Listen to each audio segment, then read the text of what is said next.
Okay, so test checklist. Chapter 4, test checklist. On 157 this is. And I will try to make it short and sweet. Okay. So the first thing, theoretical versus experimental probability. Okay. There will be questions where I give you like a scenario with two probabilities in it, hidden, and you're gonna have to draw the right one, like which one is experimental, which one is theoretical in this case. So theoretical is what should happen, obviously, and this is what actually happened. This is based on trials, right, or surveys or whatever. And also another way of looking at it is possible, this would be the favorable outcomes over total possible. So on a standard die, there are 6 possible outcomes there, right? And the difference between theoretical and experimental is you would still be keeping track of the favorable outcomes, like getting a sum of 9 or whatever you're after, it raining or you passing the test, right? Whatever, over trials or actual experiments, or like let's say a company we just talked about it draws Coca-Cola, they grab a can out of the assembly line every so often and they check for like accuracy. Is it being filled properly, right? Is there any defects on the can? So they do like a control, like a check, right? So that would be the number of trials, polls, and so forth. So you got to know the difference in that and be able to explain it. The second thing is experimental probability, right? I'm just going to do it that one. Explain how sample size affects outcome. So we talked a lot about sample size affecting, right? Like if you have a large sample size, this is what's going to happen, that the theoretical probability should be very close to the experimental probability.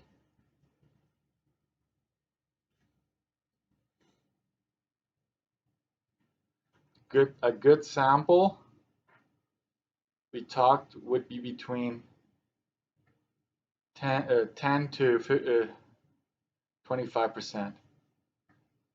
Like if you ask 10 to 25% of people and you're living in Canada, and that's just a ballpark, it might be a little different for actual polling companies, right?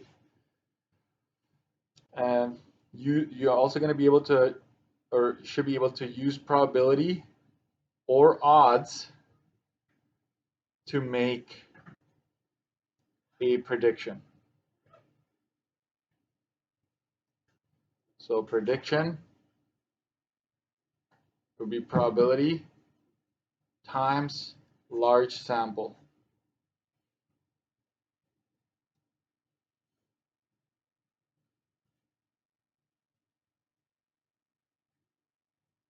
And what does it tell you about?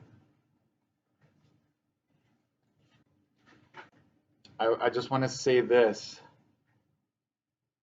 It is probability times large sample.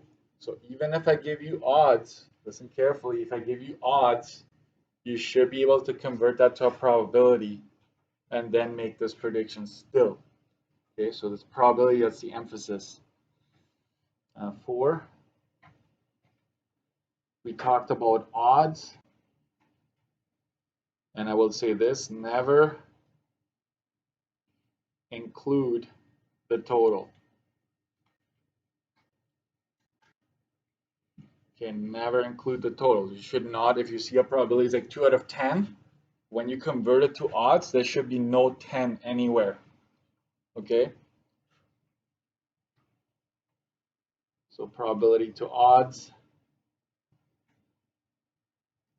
Let's say you have probability of rain is 2 out of 9. And technically you can go two ways here. Right? Let me just move this up a bit so those of you that are in the back, you can see that.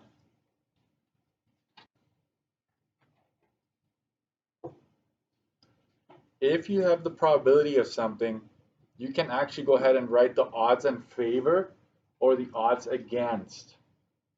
That's when you had this worksheet and you were a little bit like, what? Why is he branching off? Let me just quickly. The probability of something happening, you can branch off in two ways. It depends on if I ask you for the odds in favor or against. If it's in favor, just put the A up front. If it's against, you put the A in the back. Okay? Like A meaning whatever you're after. Okay, so I'll do odds 4. I'll just keep it like that. It's 2, and then 9 minus 2. So 2 to 7.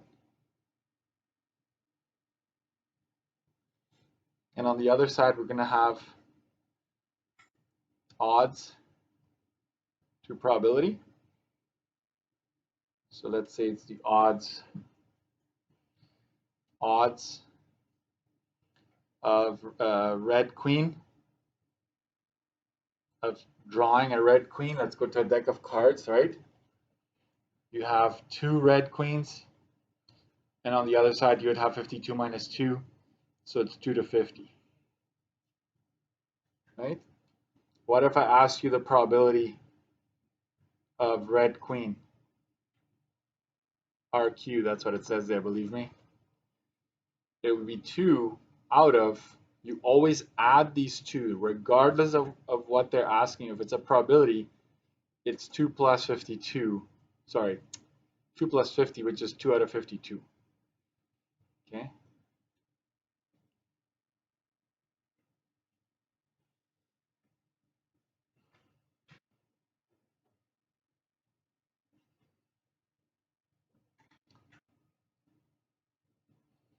Number 5 is dependent versus independent. Let's just stick with dependent events, right? No replacement.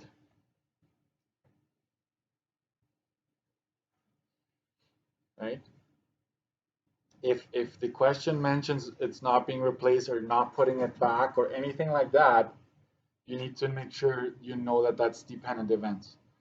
And so it can affect both two things. Always affects total. So if you had 15 marbles to start, now you're down to 14, guaranteed, right? The bottom number should be affected. And I would say may affect numerator. It depends on what happened first, right? If the first event happens to be, a red queen, and you're asking what's the probability now of drawing another red queen? Well, one red queen is gone, so you're down to 1 out of 51 cards, right? Because the total will be affected regardless. 6, expected value.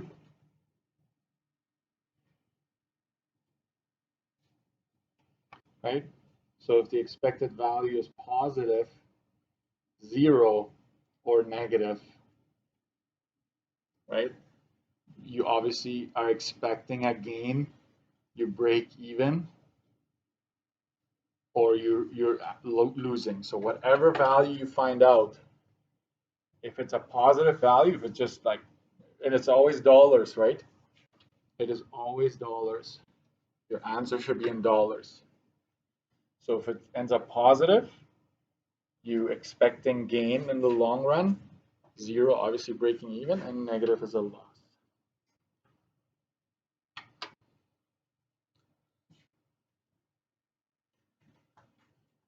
And that's it. That's it. As just a summary, of course, not everything. Go through your notes. Okay, so probably winning if you get the triangle, you win 7. You paid $2 to play, so $5 essentially the game. 3 out of 10 stars, right? You win 3. You paid $2 to win that. And then now we have to figure out the minus part. And because everything is out of 10, I know this is going to be out of 10. So 2 out of 10 is this. 3 out of 10 is the second way of winning. So that is right there combined a 5 out of 10 chance of winning either prize. So that means that there must be 5 out of 10 ways of losing, right? Because 10 is the total number of possibilities here. So that's how I got the 5 out of 10. And then we just put down the $2 to play. That's the cost in this case. And now we're going to clean it up. When I see a fraction, I tend to turn that into a decimal. So that's 2 out of 10, 0.2 times 5 plus 3 out of 10. If you divided that, you would get 0.3 times 1 minus 5 out of 10. We all know that that's half times 2. And I will continue over here. Expected value. If you multiply these two, you get $1, right? So you go 0.2 times 5. That's $1 plus 0.3 times $1. That's 30 cents, like that. And half of, right, 0.5 times 2. That is just 1.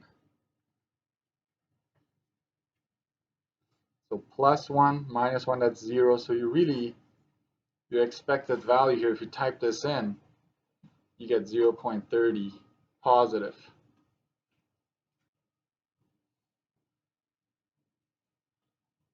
And that's when we answer, should he play the game? Yes, expected value is positive, gain expected.